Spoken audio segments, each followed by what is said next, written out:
That's right. Very good, Matthew. Goodbye, see you next time, everyone.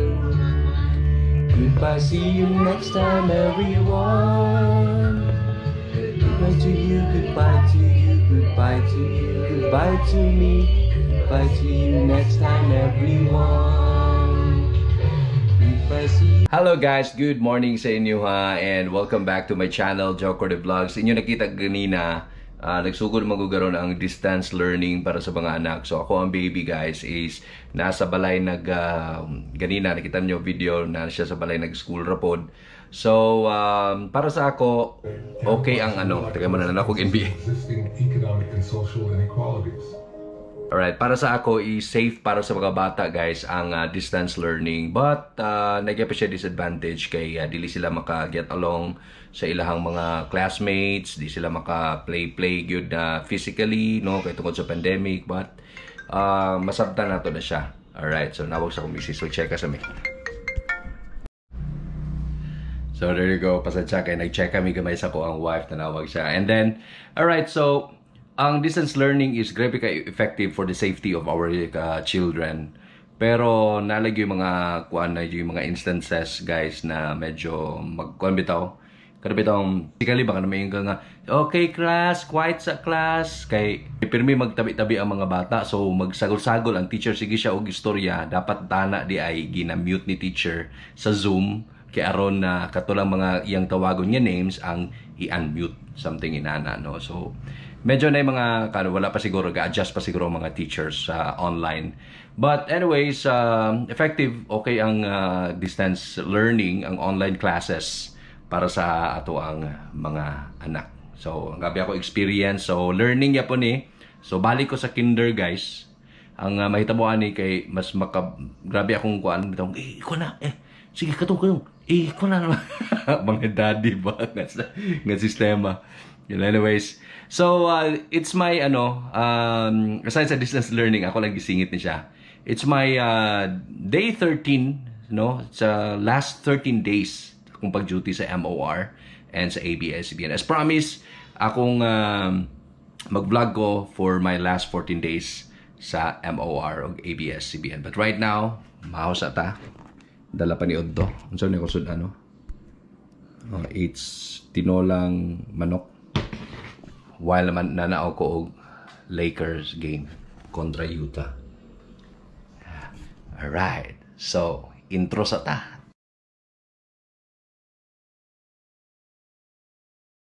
So before ko mo ato sa work guys, hapit sa ko din sa ginrola na mo nga school ni amo baby si Arya. Magkuha ko ato yung mga module niya. Yan para sa iyang online class. So doon lagi ni Sterry Hills niya Vita Basic. Alright guys, so nana ko karon sa MOR on duty na ko. Tanawon sa nato si David Bang. Okay, nanghipo sa si David Bang.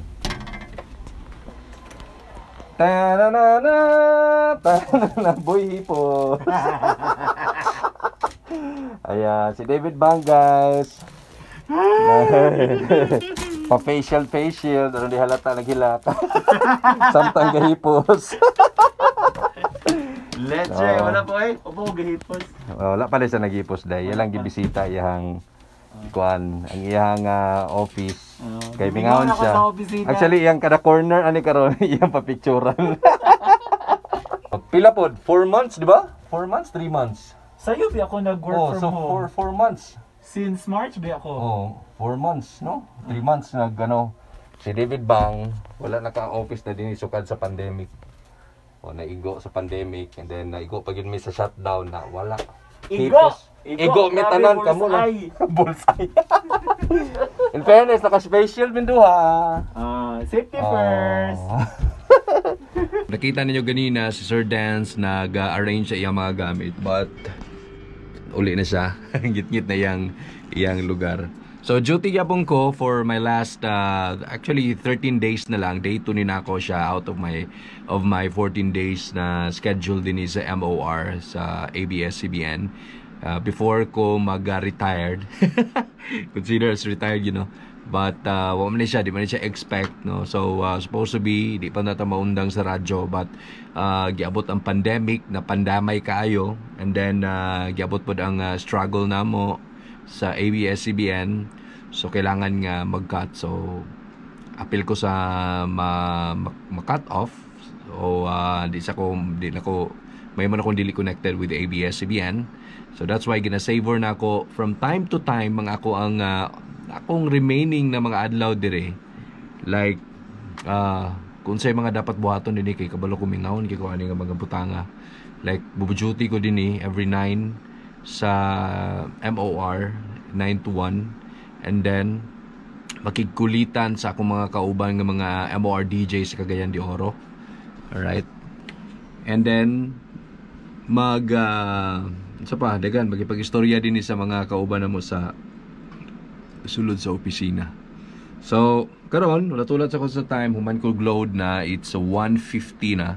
Daga mag-load para sa taman niya sa alas 3, alas 4. Ayan. And then mag-live pod mi gihapon sa morcagayandeoro.com and sa among Facebook page sa MOR CDO or MOR Philippines Cagayan de Oro. So i-like po na ninyo. Mangayo ko. Then karon ko tupor mo mayroon ko pala. Asi. Wisdom. Yan. Si Wisdax dito guys, akong kauban din sa ABS, and then nato siya sa TV Patrol. So busy gyapon kay sila sa TV Patrol. And right now, paki-like din sa ako ang Facebook page sa ako ang clothing, ang Bisaya Uy. Yan, Bisaya Uy Clothing PH sa Facebook, and then Bisaya Uy sa Instagram. Nakoy upcoming na release sa kalo, kay hiling makog kalo. So ako magkuan na po ko maligya na po ko og kalo nako sa akong merch sa clothing nako ang Bisaya Uy. First nako nga release niya. And I'm sure quality yung guys, quality ang kalo nga akong ibenta or baligya na ako din sa clothing line ako sa Bisaya Uy PH. Bisaya Uy Clothing PH. So paki-like lang ko guys, na ay mga t-shirt dito na ako sa about Bisdak, Proud Bisaya, Bisaya Uy, atong padagat uban pa nga mga design pwede mo mamili ngadto kay para pod na namoy mga t-shirt na proudly Bisaya gyud. So sunod na ako is kaning akong kalo sa Bisaya Uy Clothing. Yon, I love it. Okay na, brad. Sa simbahan? Hallelujah. Pepsi.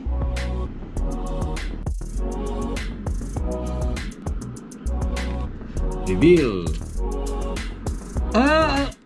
Ano? Sabi ka ano ba yun? Lando ngayon? Oh. Ako yung amigo din eh. Si G-Boy Atcha. Brad. Zup. Ano lang. First time na mo magkita. Yes, G-Boy. Bay, bisitahan na kasi ikaw, bay. Salamat sa pagbisita din ni brother. Hey, tugay panikalaya akong amigo. Wala ako siyang bisita, dala na siya kape mais. Tara, kape. Kape mais, ako gigay mo ani kung gusto mo, igna lang siya. Kana. Salamat brother. Ato na tilawan imong kuan kape mais. Kay dugay na nangala ko ani. Mana? Oh, siya nagi mo ani. May ka ni siya. Yes. Cornihon mo ni siya. Salamat brother. Sige bro. Alright, nagbisita sa ako bro ko naspresuhan mga igala. Tag 100 niya, nga ano guys. O 150 grams niya. Fine. Salamat bro G-Boy. So kung itong gustuhan ni dayon, nangala po kape mais, i-PM ko ninyo okay, para makatilaw po mo. So actually first time na mo to magkita since I think magtuig naman siguro ga-chat mi ni Brad G-Boy. Kinag-ila namin sa usa ka community or group sa Facebook, and then kami may mga sikat dito sa una. Sikat sa kabuuan.